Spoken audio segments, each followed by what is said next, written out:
नमस्कार।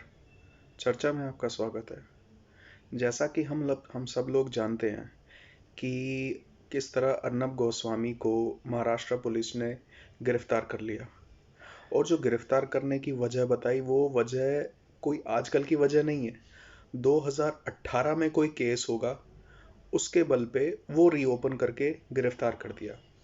अब चलिए, कोई केस रीओपन कर दिया और उस बल पे गिरफ्तार कर दिया, लेकिन समन कहाँ भेजा?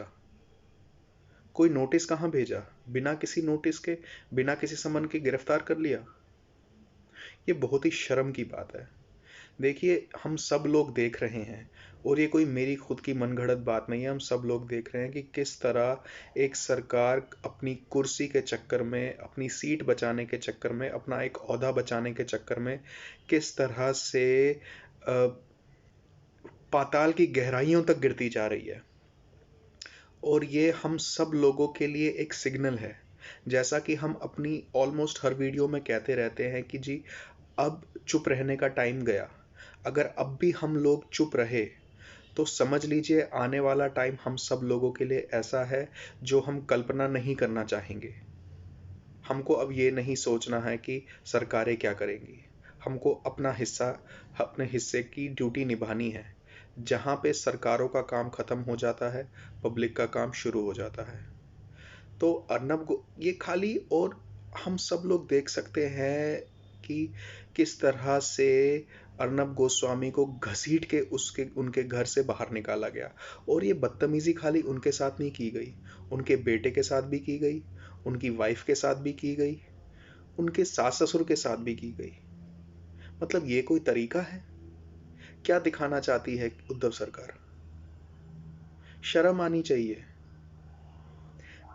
और ये इसलिए नहीं है कि कोई 2 साल पुराना केस है, उसको रीओपन हो गया और उस बेसिस पे उनको गिरफ्तार किया गया।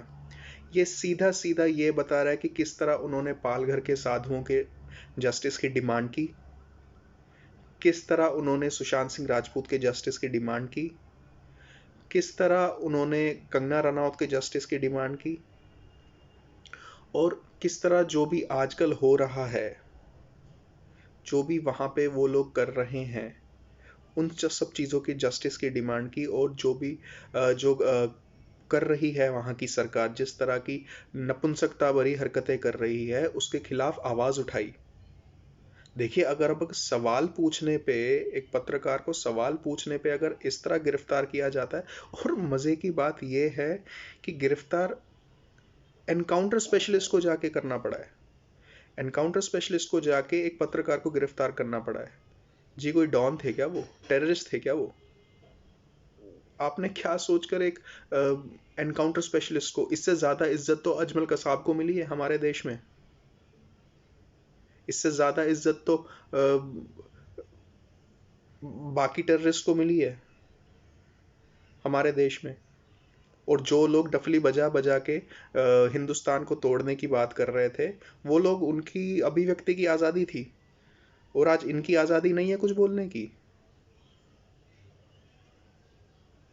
तो ये आज का मुद्दा। देखिए, अगर हम लोग आज भी चुप रहे, ये सब देखकर भी चुप रहे, तो हम लोगों को कोई नहीं बचा पाएगा। और जो एंटी सोशल एलिमेंट्स है, एंटी नेशनल एलिमेंट्स है, वो हमको दीमक की तरह चाट जाएंगे। तो मेरा आप सब लोगों से ये विनम्र निवेदन है, हाथ जोड़ के विनती है कि प्लीज़ अब जागरूक हो जाइए।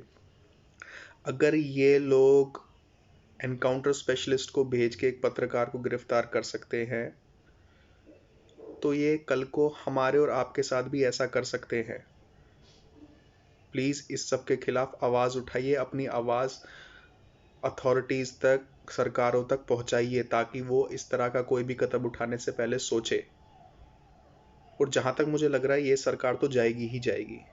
इसके दिन पूरे हो चुके हैं। तो प्लीज़ सतर्क रहिए। जब ऐसी सरकार एक एनकाउंटर स्पेशलिस्ट को भेज सकती है एक सवाल पूछने के लिए, तो ये क्या नहीं कर सकते। और किस हद तक ये गिरते जा रहे हैं, ये हम सबके सामने है। प्लीज़ सावधान रहिए, अपनी आवाज़ उठाइए। चुप रहने का टाइम गया। धन्यवाद।